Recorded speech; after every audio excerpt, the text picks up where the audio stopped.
All right, so Tyson Fury can't get a fight for love nor money. But who's to blame? Is it Tyson Fury? Or is it the rest of the fighters in the heavyweight division? Let's talk about it before we do. My name is Rahul J. Chan. This is the Battle Camp. Thank you very much for joining me. If you're new to the channel, please do consider subscribing. So look, man, news broke yesterday that Anthony Joshua has decided not to fight Tyson Fury in September in the UK. And it's kind of left Tyson Fury in this predicament, right? Because he's telling us that he is desperate for a fight. Frank Warren, get me a fight. Bob Arum, get me a fight or give me that contract back. I can't remember what the post was, but he basically is calling out his own promotional teams, saying that you guys need to secure me a fight. I want a fight. And from what he's saying and the types of names that he's naming when it comes to fighters in the heavyweight division, he's talking about Anthony Joshua and Usyk. From what he's saying, he is looking for a real opponent. So why is everyone running scared? Are they? Are they scared? Or is Tyson Fury to blame? Well, look, man, in my opinion, there's only one man that is responsible for the fact that Tyson Fury hasn't fought since last year, and that's Tyson Fury himself. That's Tyson Fury himself, right? And the reason why I feel as though the team around Tyson Fury feel the exact same way is every time we have an opportunity for Tyson Fury to be in a fight and that opportunity gets missed, we get the same old rollout. We get Frank Warren picking up his phone. Hello, Umar, get yourself down here. Yeah, the office, Hertfordshire. And then Umar's like, all right, Frank, I'm coming. Should I bring the camera or the lube or both? And then we have this sit-down interview where Frank Warren goes through all of these reasons why everyone doesn't want to fight Tyson Fury, why Tyson Fury is in the right, why other fighters should accept offers that are being made to them. And Umar just goes along, almost spoon-feeds him questions that Frank Warren can just bat away with a straight bat. Then you got Dev Sani on Twitter, Mr. Queensbury, just he's kind of fighting the war on social media with boxing with a boxing hardcores on Twitter, talking about fighters' values, their monetary value, and why Tyson Fury deserves X in a person, why X fighter only deserves X. I'm talking about Usyk and at this point, talking about why Anthony Joshua should accept this offer from Tyson Fury and his team. And this is just a rinse and repeat situation when it comes to Tyson Fury and the people around him. And the reason this always happens is the people around him, his promotional team, I don't know who his manager currently is, nobody is able to sit down and tell Tyson Fury, shut the fuck up. You're in the wrong. You're in the wrong. And as a result, they have to keep doing these kind of exercises like spin doctors in politics, where they have to keep coming out and talking about Tyson Fury and other fighters and trying to kind of shift the blame, mitigate the blame from Tyson Fury. It's all of these guys' fault. We've offered them fights. They don't want to take it. They're waiting for this massive payday in Saudi Arabia. The reason why Tyson Fury didn't fight Usyk when it was the time to make the fight is because Tyson Fury was being greedy. And they're harping back on that and talking about how, no, well, Usyk's purse bid against Daniel Dubois only got $8 million.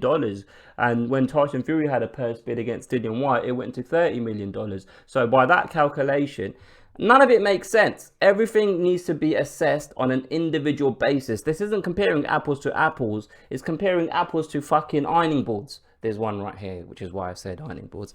Do you know what I mean? Like, it's just two totally different scenarios. Right?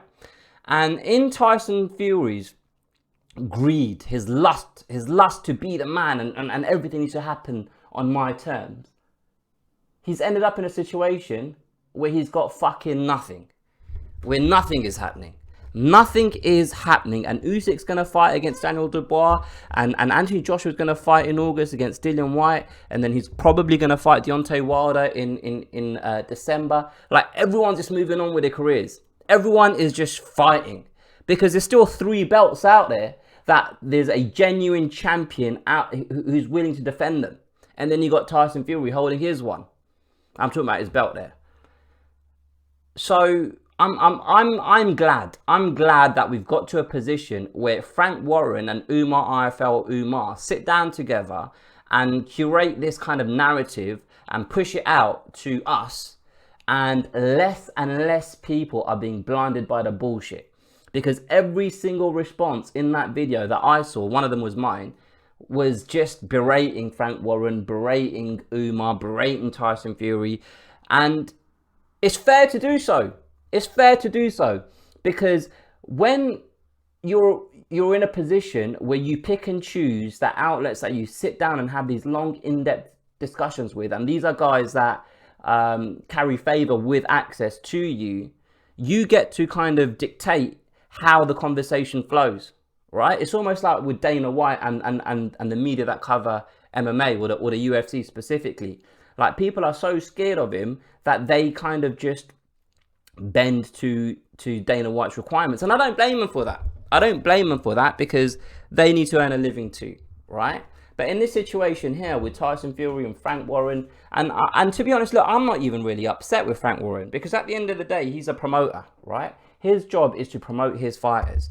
And he doesn't really have the authority to control Tyson Fury. So he's just constantly on the back foot trying to do damage control for a man that is unruly, and he is detrimental to his own career. And he's just sat here trying to garner some sort of respect out of this mess of a situation. And that's what it is. It's a massive, huge mess. Because Tyson Fury, ever since those fights with Wilder, and the respect and the adulation and just the amount of fans he's managed to amass, he's just done thing after thing after thing to ensure that fan base has started to dwindle. I wouldn't be surprised. I wouldn't be surprised, right? I know, I have a feeling amongst kind of boxing hardcore or kind of like